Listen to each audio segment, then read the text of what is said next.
여러분, 혹시 신장은 망가져도 티가 나지 않는다는 말 들어보셨나요?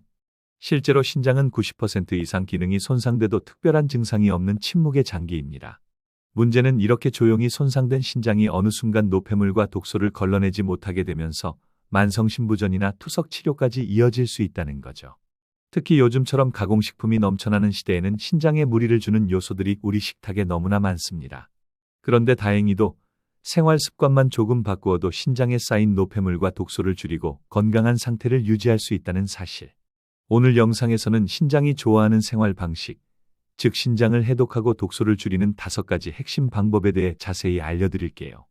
당신의 침묵의 장기를 위해 오늘만큼은 꼭 집중해 주세요. 시작하기 전에 구독과 좋아요, 알림 설정을 해주신다면 더 좋은 정보 말씀드리겠습니다. 이 영상이 여러분의 건강을 개선하는 데 조금이나마 도움이 되기를 바랍니다. 신장이 건강을 유지하기 위해 가장 기본적이면서도 중요한 요소가 바로 물입니다. 신장은 우리 몸의 정수기이자 하수 처리장 역할을 동시에 하고 있는데 혈액 속 노폐물과 독소를 걸러내고 필요 없는 물과 함께 소변으로 배출하는 일을 맡고 있습니다. 그런데 물이 부족하면 어떤 일이 벌어질까요? 혈액이 농축되어 걸러내야 할 찌꺼기가 더 진해지고 결국 신장에 불필요한 부담이 가해지게 됩니다. 장기적으로는 결석이 생기거나 신장 기능이 점점 떨어지는 원인이 될 수 있습니다. 반대로 충분한 수분은 혈액을 묽게 만들어 여과 과정을 원활하게 하고 독소가 몸에 머무는 시간을 줄여줍니다. 그렇다면 하루에 얼마나 마셔야 할까요? 일반적으로 권장되는 양은 성인의 경우 하루 1.5리터 정도입니다. 하지만 단순히 양만 중요한 게 아니라 어떻게 마시느냐가 더 중요합니다. 많은 분들이 한 번에 몰아서 물을 마시는데 이런 방식은 신장에 일시적으로 큰 부담을 줄 수 있습니다. 이상적인 방법은 하루 전체에 걸쳐 조금씩 나누어 마시는 것입니다. 아침에 일어나자마자 1컵, 식사 전후에 1컵, 간식 대신 물 1컵, 운동 전후와 자기 전에도 소량을 마셔주면 자연스럽게 1.2리터를 채울 수 있습니다. 또한 어떤 물을 마시느냐도 중요합니다. 당분이나 인공 첨가물이 들어간 음료, 카페인 음료, 탄산음료는 오히려 신체 수분 균형을 무너뜨리고 신장에 더 큰 부담을 줄 수 있습니다. 특히 카페인은 이뇨작용이 있어 오히려 체내 수분을 배출시켜 탈수를 유발하기 쉽습니다. 가장 좋은 선택은 당연히 깨끗한 물이며 필요하다면 무가당 보리차, 옥수수 수염차, 허브티 같은 천연차도 도움이 될 수 있습니다. 신장 건강을 위해 수분 섭취 시 주의해야 할 점도 있습니다. 이미 신장 기능이 많이 떨어진 만성 신부전 환자의 경우에는 과도한 수분 섭취가 오히려 몸에 해로울 수 있습니다. 신장이 충분히 소변을 만들어내지 못하면 물이 몸속에 쌓여 부종, 호흡곤란, 심장 부담으로 이어질 수 있기 때문이죠. 따라서 건강한 사람에게는 충분한 수분 섭취가 권장되지만 신장 질환이 있는 분들은 반드시 담당 의사의 권고에 따라 수분 섭취량을 조절해야 합니다. 마지막으로 물을 잘 마시는 습관을 들이는 작은 팁을 드리자면 눈에 잘 띄는 곳에 물병을 두고 조금씩 자주 마시는 것입니다. 스마트폰에 알람을 설정해 1시간에서 2시간마다 한 모금씩 마시는 것도 좋은 방법이죠. 또 물을 억지로 삼키기보다 내 몸에 갈증 신호가 오기 전에 먼저 보충한다는 생각을 가지는 것이 중요합니다. 갈증은 이미 탈수가 시작된 신호이므로 목이 마르기 전에 물을 챙겨 마시는 습관이 신장을 지키는 핵심이라고 할 수 있습니다. 결국 수분 섭취는 단순히 목마름을 해소하는 행위가 아니라 신장이 제 역할을 원활히 할 수 있도록 돕는 가장 기본적이고 중요한 해독 습관입니다. 꾸준히 조금씩 올바르게 물을 마시는 것만으로도 신장은 훨씬 건강해질 수 있습니다. 소금은 우리 식탁에서 빼놓을 수 없는 조미료이지만 신장 건강에 있어서는 가장 큰 부담을 주는 요소 중 하나입니다. 나트륨은 체내 수분 균형과 혈압 조절에 꼭 필요한 미네랄이지만 문제는 필요 이상으로 많이 섭취한다는 데 있습니다. 우리가 흔히 먹는 가공식품, 라면, 국물 요리, 김치, 젓갈, 패스트푸드에는 엄청난 양의 나트륨이 숨어 있는데요. 이 나트륨이 혈액 속에 과도하게 쌓이면 신장은 이를 걸러내기 위해 과로를 해야 하고 결국 기능이 점점 저하됩니다. 나트륨이 많아지면 체내 수분이 끌려 들어와 혈액량이 늘어나고 그 결과 혈압이 상승하게 됩니다. 고혈압은 신장에 가는 혈관을 손상시키고 오랜 기간 반복되면 신장의 미세한 여과 조직이 망가지게 되죠. 실제로 고혈압은 만성 신장질환의 가장 흔한 원인 중 하나입니다. 즉, 소금은 단순히 혈압만 올리는 것이 아니라 그로 인해 신장을 조용히 파괴하는 주범이라고 할 수 있습니다. 세계보건기구는 하루 나트륨 섭취량을 2000mg 이하로 제한할 것을 권장하고 있습니다. 이는 소금으로 환산했을 때 약 5g 정도에 불과합니다. 그런데 한국인의 평균 나트륨 섭취량은 이보다 훨씬 높은 편으로 국과 찌개를 즐기는 식습관과 짠 반찬 위주의 밥상이 큰 원인입니다. 특히 국물까지 다 마시는 습관은 신장에 치명적입니다. 국물 한 그릇만 해도 나트륨 권장량의 절반 이상을 훌쩍 넘기는 경우가 많으니까요.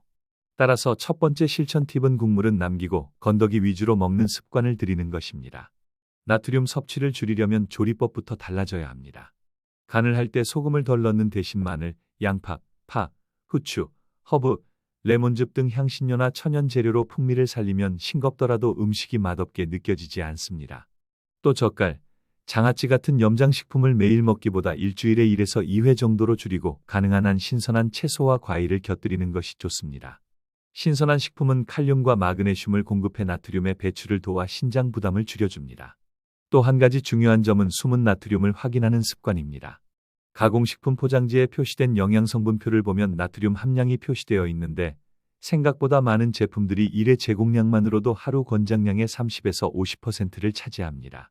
라면 한 봉지, 햄버거 세트 하나만으로도 하루 나트륨 권장량을 넘는 경우가 많으니 식품 선택 자체가 신장 건강을 좌우한다고 볼 수 있습니다. 따라서 장을 볼 때는 나트륨 함량이 낮은 제품을 고르고 집에서 직접 조리할 때는 신선한 재료를 활용하는 것이 최선입니다. 신장은 한번 손상되면 회복이 쉽지 않습니다. 나트륨을 줄이는 것은 단순히 혈압 조절만을 위한 것이 아니라 신장을 오랫동안 건강하게 지키는 가장 중요한 식습관이라고 할 수 있습니다. 처음엔 싱겁게 먹는 것이 어색할 수 있지만 보통 2주 정도만 실천하면 미각이 서서히 적응하면서 음식 본연의 맛을 더 잘 느낄 수 있게 됩니다. 결국 소금 줄이기는 신장뿐만 아니라 전반적인 건강을 위한 가장 기본이자 강력한 방법인 셈입니다. 단백질은 우리 몸을 구성하는 근육, 피부, 장기, 호르몬, 효소를 만드는 데 꼭 필요한 영양소입니다. 하지만 몸에 좋으니 많이 먹을수록 더 좋다 라는 생각은 위험할 수 있습니다. 특히 신장 건강과 관련해서는 단백질 과잉 섭취가 치명적인 부담이 될 수 있습니다. 왜냐하면 단백질을 분해하는 과정에서 발생하는 질소 노폐물과 요소, 크레아티닌 같은 물질을 걸러내는 것이 바로 신장의 역할이기 때문입니다. 단백질을 지나치게 많이 섭취하면 신장은 끊임없이 이런 찌꺼기를 처리해야 하고 결국 과로 상태에 빠지게 됩니다. 최근에는 다이어트나 근육량 증가를 위해 고단백 식단을 따르는 분들이 많습니다. 닭가슴살, 달걀, 단백질 쉐이크 등을 매일 대량으로 섭취하는 경우가 대표적이죠. 이런 식습관이 단기간에는 체중 감량이나 근육 유지에 도움이 될 수 있지만 장기간 지속되면 신장에 무리를 줄 수 있습니다. 실제로 고단백 식이를 오래 한 사람들 중 일부에서 단백뇨가 나타나거나 사구체 여과율이 떨어지는 사례가 보고되기도 했습니다. 그렇다면 적절한 단백질 섭취량은 얼마나 될까요? 건강한 성인의 경우 보통 체중 1kg당 0.8g이 권장됩니다. 예를 들어 60kg 성인이라면 하루에 약 60g 정도의 단백질이 적당하다는 뜻입니다. 이 정도 양은 일반적인 한식 식단밥, 국, 반찬만으로도 충분히 채울 수 있습니다. 그런데 단백질 보충제를 매일 추가하거나 고기를 과도하게 먹는 경우 쉽게 이 권장량을 초과하게 됩니다. 문제는 남는 단백질이 근육으로 다 가는 것이 아니라 결국 분해되어 신장에 부담을 준다는 점입니다. 단백질의 질도 중요합니다. 흔히 고기를 통해 단백질을 섭취하는 경우가 많은데 적색육은 포화지방이 많아 신장뿐 아니라 심혈관계에도 부담을 줄 수 있습니다. 따라서 단백질을 섭취할 때는 육류에만 의존하지 말고 생선, 달걀, 두부, 콩류, 견과류 등 다양한 식품을 골고루 섭취하는 것이 좋습니다. 특히 식물성 단백질은 신장에 상대적으로 부담이 적고 섬유소와 항산화 성분이 함께 들어있어 전반적인 건강에도 이점이 있습니다. 만약 운동을 하거나 나이가 들어 근육 유지가 필요하다면 단백질을 너무 적게 먹는 것도 문제일 수 있습니다. 하지만 이 경우에도 하루 필요량을 계산해 적정 수준을 유지하는 것이 중요합니다. 또한 단백질을 많이 섭취한 날에는 물을 충분히 마셔 노폐물이 원활히 배출되도록 돕는 습관이 필요합니다. 신장은 체내 수분이 부족하면 질소 노폐물을 농축해 걸러내야 하므로 물을 충분히 보충하는 것이 단백질 섭취의 부작용을 줄이는 핵심입니다. 특히 이미 신장 기능이 저하된 환자의 경우 단백질 과다 섭취는 더 큰 위험을 초래합니다. 신부전 환자에게는 단백질 섭취 제한이 치료의 중요한 부분으로 권장되며 체중당 0.6에서 0.8g 정도로 줄이는 경우도 많습니다. 따라서 본인이 신장질환이나 고혈압, 당뇨병 등 위험 요인을 가지고 있다면 무작정 단백질을 늘리기보다 의사나 영양사의 상담을 받아야 합니다. 결국 단백질은 적당함이 핵심입니다. 부족하면 근육이 줄고 면역력이 떨어지지만 과하면 신장이 과부하에 걸립니다. 고기를 좋아하는 분들이라면 매 끼니 고기 위주로 먹는 대신 채소와 곁들이고 하루 단백질 총량을 계산해보는 습관을 들여야 합니다. 몸에 좋은 것이라도 과하면 해롭다는 말이 신장과 단백질의 관계를 설명하는 가장 정확한 표현일지도 모릅니다. 가공식품은 현대인의 식탁에서 때려야 뗄 수 없는 존재입니다. 바쁜 생활 속에서 간편하게 먹을 수 있고 맛도 강하기 때문에 자주 찾게 되죠. 하지만 신장 건강을 생각한다면 가공식품은 반드시 줄여야 할 위험 요소입니다. 가장 큰 이유는 바로 가공식품 속에 숨어있는 나트륨과 인 때문입니다. 앞서 나트륨의 위험성에 대해 이야기했듯 가공식품에는 우리가 인식하지 못할 정도로 많은 나트륨이 들어 있습니다. 햄, 소시지, 베이컨, 라면, 즉석식품, 치즈, 패스트푸드 등은 입맛을 돋우고 오래 보관하기 위해 소금을 과도하게 첨가합니다. 나트륨이 지나치게 많으면 혈압이 올라가고 신장이 쉴 새 없이 일하게 되어 점점 기능이 손상됩니다. 문제는 이 나트륨이 단순히 눈에 보이는 짠맛만으로는 구별하기 어렵다는 점입니다. 가공식품에 들어있는 조미료, 소스, 드레싱에도 상당량의 나트륨이 숨어 있기 때문에 우리가 의식하지 못하는 사이 권장량을 훌쩍 넘기게 됩니다. 여기에 더해 가공식품의 또 다른 함정이 바로 인입니다. 인은 뼈와 치아 건강에 필요한 미네랄이지만 가공식품에 들어가는 인은 자연식품에 있는 인과는 다릅니다. 햄이나 소시지에 첨가되는 인산염은 색을 선명하게 하고 보존성을 높이며 식감을 개선하기 위해 사용되는데 문제는 이 가공 인산염은 체내 흡수율이 90% 이상으로 매우 높다는 것입니다. 반면 콩이나 견과류에 들어있는 천연인은 흡수율이 30에서 40% 정도에 불과해 부담이 적습니다. 따라서 같은 양의 인을 섭취하더라도 가공식품을 통해 먹은 인은 훨씬 빠르고 많이 흡수되어 신장의 과부하를 일으킵니다.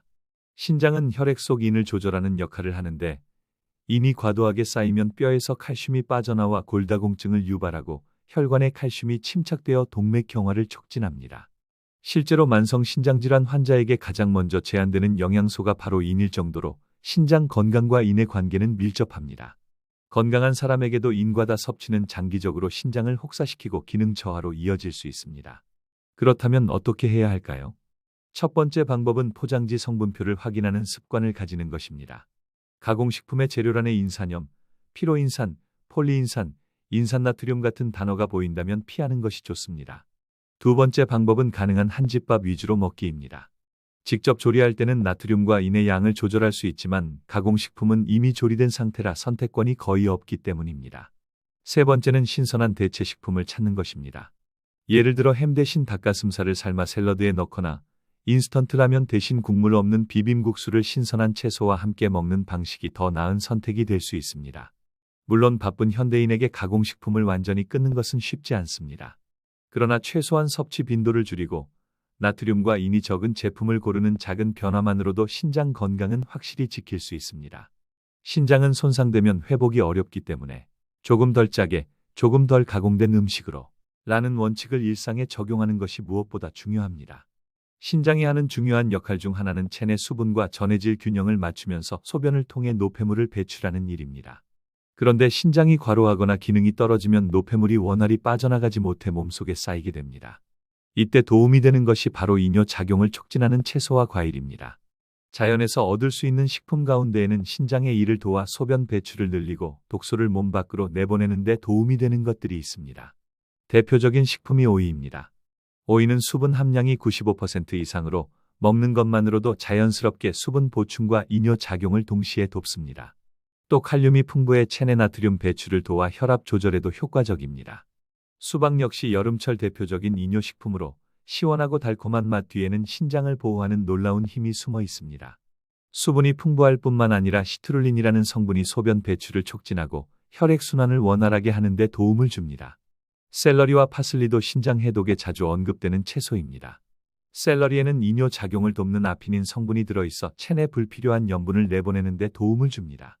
파슬리는 오래전부터 전통적으로 신장 건강에 좋은 허브로 사용되어 왔는데 파슬리차로 우려 마시면 가벼운 신장 해독 효과를 기대할 수 있습니다. 다만 임산부나 특정 질환이 있는 분들은 과다 섭취 시 주의가 필요합니다. 과일 중에서는 사과와 크랜베리가 신장 건강에 유익합니다. 사과에 들어있는 펙틴은 체내 독소와 콜레스테롤을 흡착해 배출하는 역할을 하며 크랜베리는 요로 감염 예방에 탁월해 신장이 세균 감염으로 손상되는 것을 막는 데 도움을 줍니다. 또한 레몬과 감귤류는 구연산이 풍부해 소변의 산도를 조절하고 신장 결석 형성을 예방하는 데 효과적입니다. 하지만 주의해야 할 점도 있습니다. 이뇨 작용을 촉진하는 식품 중에는 칼륨 함량이 높은 것들이 많습니다.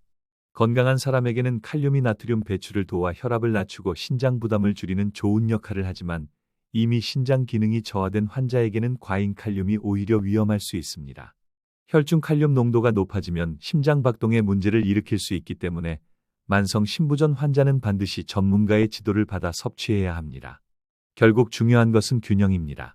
이뇨 작용을 돕는 채소와 과일은 신장의 해독 작용을 보조하고 몸속 노폐물이 쌓이는 것을 줄이는 데 효과적이지만 이것만 의존해서는 안 됩니다. 충분한 수분 섭취, 적절한 운동, 나트륨 줄이기와 같은 기본 습관과 함께 병행해야 진정한 효과를 볼 수 있습니다. 신장 건강은 한 가지 비법이 아니라 작은 습관들이 모여 지켜지는 것이니까요. 운동은 단순히 체중을 줄이거나 체력을 키우는 데만 좋은 것이 아닙니다. 신장 건강에도 매우 중요한 역할을 합니다. 신장이 제 역할을 하지 못하면 혈액 속 노폐물과 독소가 쌓이게 되는데 규칙적인 운동은 이런 부담을 줄여주는 보조수단이 될 수 있습니다. 왜냐하면 운동을 통해 땀을 배출하면서 일부 노폐물과 염분이 피부를 통해 빠져나가기 때문입니다. 신장이 혼자서 모든 해독을 담당하는 것이 아니라 피부의 땀샘도 함께 도와주는 셈이지요. 특히 현대인들은 오랜 시간 앉아있는 생활 습관 때문에 혈액순환이 원활하지 못한 경우가 많습니다. 혈액이 잘 돌지 않으면 신장으로 가는 혈류량도 줄어들어 노폐물을 걸러내는 기능이 떨어집니다. 그런데 걷기, 자전거 타기, 수영 같은 유산소 운동을 꾸준히 하면 혈액순환이 좋아지고 신장으로 가는 혈류도 안정적으로 유지됩니다. 그 결과 신장이 노폐물을 걸러내는 과정이 원활해지고 독소 축적 위험도 낮아집니다. 또한 운동은 혈압과 혈당을 조절하는 데도 큰 도움이 됩니다. 고혈압과 당뇨는 신장 질환의 가장 큰 원인 중 두 가지입니다. 꾸준한 운동은 혈압을 안정시키고 인슐린 감수성을 높여 혈당을 관리하는 데 효과적이므로 결과적으로 신장 손상을 예방하는 이중 효과를 줍니다. 실제 연구에서도 규칙적으로 운동하는 사람은 신장 기능 저하 속도가 더디게 나타난다는 결과가 보고된 바 있습니다. 하지만 운동도 지나치면 오히려 독이 될 수 있습니다. 무리한 운동은 근육 손상을 일으켜 근육 단백질 분해산물이 혈액 속에 다량 방출되는데 이것이 신장에 과부하를 줄 수 있습니다. 극심한 근손상으로 인한 횡문근육해증은 급성 신부전을 일으킬 수 있을 정도로 위험합니다. 따라서 신장 건강을 위한 운동은 고강도보다는 적당한 강도의 꾸준한 운동이 핵심입니다. 실천 방법으로는 하루 30분, 주 4에서 5회 정도의 가벼운 유산소 운동을 추천합니다. 빠르게 걷기, 가볍게 조깅하기, 자전거 타기, 수영, 요가 같은 운동이 좋습니다. 여기에 근력 운동을 소량 병행하면 근육량 유지에도 도움이 되어 대사 건강이 개선되고 신장의 부담도 줄일 수 있습니다. 단, 운동 전후로는 반드시 수분을 충분히 섭취해야 합니다. 땀을 많이 흘렸는데 물을 보충하지 않으면 탈수가 생기고 이는 오히려 신장을 더 힘들게 만들 수 있습니다.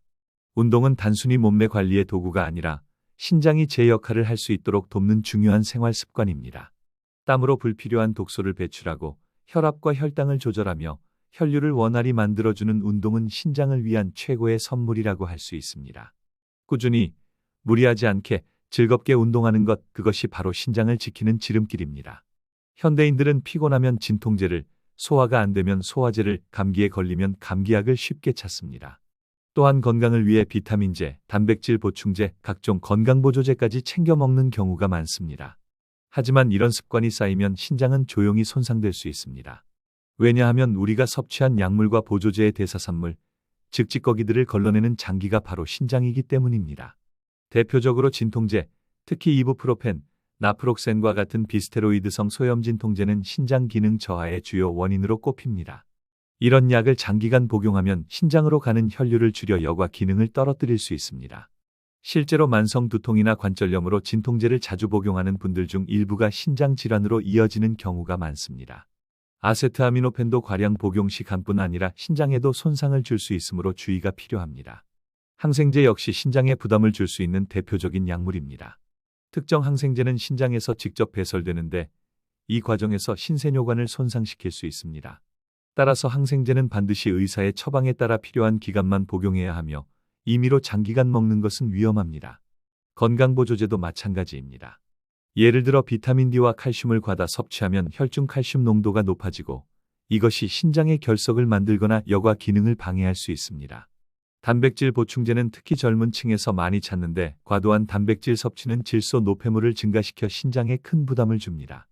또 일부 한방보조제나 다이어트 보조제에는 신장 독성을 유발할 수 있는 성분이 숨어 있어 부작용 사례가 보고되기도 했습니다. 더 문제는 많은 사람들이 건강보조제니까 안전하다, 천연이라 괜찮다라고 생각한다는 점입니다. 하지만 천연이라고 하더라도 고농도로 농축된 추출물은 신장에서 처리하기 버거울 수 있습니다. 결국 약물이든 보조제든 신장을 거치지 않고 몸에서 배출되는 것은 거의 없으므로 과도한 섭취는 신장에 누적 부담을 주게 됩니다. 그렇다면 어떻게 관리해야 할까요? 첫째, 약물은 꼭 필요할 때 정해진 용량과 기간만 복용해야 합니다. 증상이 조금 남았으니 더 먹어야겠다는 생각은 신장 건강을 해칠 수 있습니다. 둘째, 보조제는 부족할 때 보충한다는 원칙이 중요합니다. 건강검진 결과 특정 영양소가 부족하다면 보충제를 고려할 수 있지만 이미 충분한데 습관처럼 여러 가지를 동시에 복용하는 것은 신장의 독입니다. 셋째, 만약 기존의 고혈압, 당뇨, 만성 신장질환 같은 기저질환이 있다면 새로운 약이나 보조제를 시작하기 전에 반드시 의사나 약사에게 상담해야 합니다. 신장은 증상이 드러나기 전까지 조용히 손상되기 때문에 약물이나 보조제 과다 섭취로 인한 피해는 뒤늦게 발견되는 경우가 많습니다. 따라서 적당히 꼭 필요할 때만 전문가의 조언을 따라라는 세 가지 원칙을 지키는 것이 신장 건강을 지키는 지름길입니다. 우리 몸은 낮 동안 끊임없이 활동하면서 에너지를 쓰고 노폐물을 만들어냅니다. 신장 역시 하루 종일 혈액을 걸러내며 독소와 노폐물을 배출하느라 쉼없이 일합니다. 그런데 이 신장이 회복하는 시간은 언제일까요? 바로 우리가 잠을 자는 동안입니다. 깊은 수면 상태에서 신체는 혈압과 맥박이 안정되고 호르몬 분비가 균형을 이루며 장기들이 스스로 재정비하는 시간을 갖습니다. 신장도 예외가 아니어서 숙면을 통해 여과 기능을 회복하고 다음 날을 준비합니다. 문제는 현대인의 수면 습관입니다. 늦은 시간까지 스마트폰을 사용하거나 과로 불규칙한 생활로 인해 수면 시간이 짧아지거나 깊지 못한 경우가 많습니다. 수면 부족은 단순히 피곤함을 넘어서 신장에 직접적인 영향을 미칩니다. 연구에 따르면 하루 6시간 이하로 자는 사람은 7에서 8시간 숙면을 취하는 사람보다 신장 기능 저하 위험이 높다고 합니다. 이는 수면 부족이 교감신경을 과도하게 활성화시켜 혈압을 높이고 인슐린 저항성을 악화시키며 결국 신장 혈관을 손상시키기 때문입니다. 또한 스트레스는 신장 건강의 또 다른 적입니다. 스트레스를 받으면 우리 몸은 코르티솔 같은 스트레스 호르몬을 분비하는데 이 호르몬은 혈압을 상승시키고 염증 반응을 촉진합니다. 만성적으로 스트레스에 노출되면 혈관이 긴장 상태에 놓이고 신장으로 가는 혈류가 줄어들어 기능이 떨어질 수 있습니다. 특히 고혈압이나 당뇨 같은 만성질환이 있는 분들은 스트레스가 신장 손상을 가속화하는 요인이 될 수 있습니다. 그렇다면 신장을 지키기 위해 어떤 수면 스트레스 관리 습관이 필요할까요? 먼저, 매일 같은 시간에 자고 일어나는 규칙적인 생활이 중요합니다. 일정한 수면 리듬은 체내 생체 시계를 안정시켜 숙면을 유도합니다. 둘째, 자기 전에는 스마트폰, 컴퓨터 같은 전자기기 사용을 줄이고 조명을 어둡게 해 멜라토닌 분비를 도와야 합니다. 셋째, 카페인이나 알코올 섭취는 늦은 시간에 피하는 것이 좋습니다. 카페인은 잠을 방해하고 알코올은 오히려 수면의 질을 떨어뜨려 신장 회복을 방해할 수 있습니다. 스트레스 관리 방법으로는 가벼운 운동, 명상, 심호흡, 취미생활 등이 있습니다. 운동은 스트레스 호르몬을 줄이고 기분 좋은 엔도르핀 분비를 촉진하며 명상이나 호흡법은 긴장된 신경계를 안정시켜줍니다. 또한 하루에 5분이라도 감사한 일을 적어보는 습관은 부정적인 생각을 줄이고 마음을 긍정적으로 유지하는 데 도움이 됩니다. 결국 신장은 낮 동안 쌓인 피로와 손상을 회복할 시간을 필요로 합니다. 충분하고 깊은 잠, 그리고 스트레스를 줄이는 마음 관리가 바로 그 시간을 선물하는 길입니다. 건강은 잘 자는 것에서 시작된다는 말처럼 오늘 밤 숙면을 위한 작은 준비가 내일의 신장을 더 건강하게 지켜줄 수 있습니다. 지금까지 신장에 쌓인 노폐물과 독소를 제거하는 5가지 방법과 그 외 중요한 생활 습관에 대해 알아봤습니다. 어떠셨나요? 특별한 보약이나 민간요법 없이도 일상 속에서 실천할 수 있는 작지만 강력한 방법들이었죠. 특히 신장은 증상이 나타났을 때는 이미 늦었다는 장기이기 때문에 미리미리 관리하는 것이 정말 중요합니다. 그렇다면 이런 좋은 습관을 꾸준히 유지하려면 어떻게 해야 할까요? 건강은 꾸준함이 답입니다. 지금까지 영상 시청해 주셔서 감사합니다. 여러분의 경험을 댓글로 남겨주세요. 같이 소통했으면 좋겠습니다. 이번 영상도 재미있게 보셨다면 구독과 좋아요 그리고 알림 설정 부탁드립니다. 감사합니다.